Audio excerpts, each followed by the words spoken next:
आज का जो विषय है वो है शरीर के किसी भी अंग में नस का चढ़ना। उसमें बहुत तेज़ दर्द होता है और अगर वो ज़्यादा जगह ले ले, मांसपेशियों के साथ अगर नर्व भी आपकी उसमें इन्वॉल्व हो जाए तो उठने बैठने सांस लेने में भी दिक्कत हो सकती है।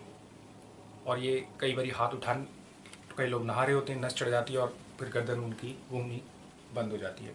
कई बार सो के उठते हैं तो देखते हैं कि गर्दन नहीं घूम रही है, या अचानक कई बार क्या होता है कि बैठ के उठते हैं तो कमर में नस चढ़ जाती है और फिर उनका बैठना, दोबारा से बैठना या सांस लेने में काफ़ी दिक्कत हो जाती है।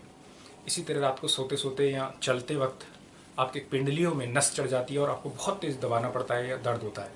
इसी तरह थाइज़ में, तो इसी तरह अलग अलग अंगों में नस चढ़ जाती है और उसके कारण बहुत ज़्यादा दिक्कत और दर्द आपको झेलना पड़ सकता है। तो ऐसा क्यों होता है?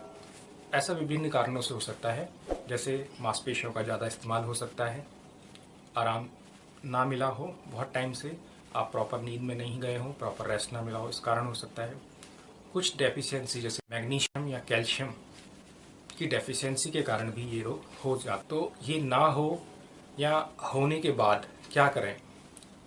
ना हो उसके लिए आपको पूरे शरीर की स्ट्रेचिंग करानी चाहिए, मांसपेशियों की को खींचने वाले व्यायाम करने चाहिए, जैसे कि ये वाला है या स्ट्रेच है, ठीक है, साइड स्ट्रेच है, सांस भरते हुए। ऐसे काफ़ी सारे स्ट्रेच हैं, हाथों का है, पैरों का है, पंजों को आगे पीछे करना है, शरीर को घुमाना है सांस भरते हुए, बहुत सारी क्रियाएं कर सकते हैं।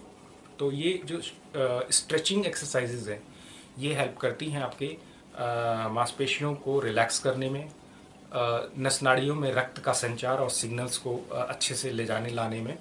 तो स्ट्रेचिंग एक्सरसाइज आपको करनी चाहिए कि ये रोग ना हो। कि अगर हो जाए तो उस अंग को, पर्टिकुलर अंग को, अगर जैसे कमर में है तो हमें कमर के जहाँ पे दर्द है उसको ना टच करते हुए उसके आसपास के एरिया को फैलाव की दिशा में, ऊपर नीचे की दिशा में जोर से रब करना चाहिए ताकि वो नस जो चढ़ी है वो उतर जाए। दूसरा, गर्म पानी की सिकाई, आप टॉवल लेके गर्म पानी की सिकाई उसमें कर सकते हैं, उससे भी उसमें आराम आएगा। कई लोगों को ये उसी टाइम ठीक हो जाता है, अगर बहुत छोटा मांसपेशियों का अकड़न हुई है या नस चढ़ी है तो जल्दी दूर हो जाता है। 5 मिनट भी लग सकते हैं, 1 घंटा भी लग सकता है।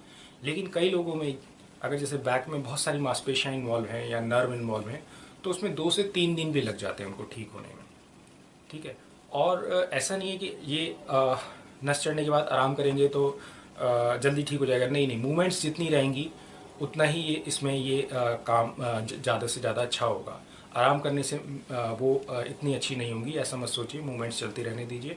और उसको पर्टिकुलर, जैसे अगर रात को सोते समय अगर पिंडलियों में दर्द हो तो पिंडलियों को बहुत ज़ोर से आपको दबाना पड़ेगा और पिंडलियों के बीच में दबाव देते हुए क्लॉकवाइज और एंटी क्लॉकवाइज आपको प्रेशर पॉइंट देने चाहिए। इसी तरह थाइस में भी आपको प्रेशर पॉइंट देनी चाहिए।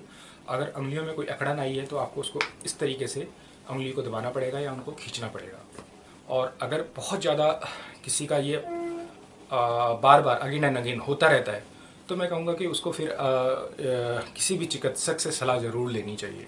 लेकिन ज़्यादातर लोगों को ये जल्दी ही ठीक हो जाता है। तो अगर कोई डेफिशिएंसी है, कैल्शियम की डेफिशिएंसी है मान लीजिए, तो दूध, पनीर, मिल्क, दही आदि आप ज़्यादा से ज़्यादा यूज़ करें।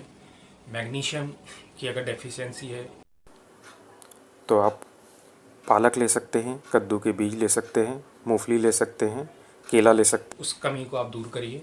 और कैल्शियम मैग्नीशियम की कमी से बहुत सारे लोगों में मैंने ये देखा है कि वो इस बीमारी से जूझते रहते हैं, तो लेकिन जैसे ही वो खान पान ठीक रखते हैं तो वो ठीक हो जाता है। और इस वीडियो को ज़्यादा से ज़्यादा लोगों तक पहुंचाइए।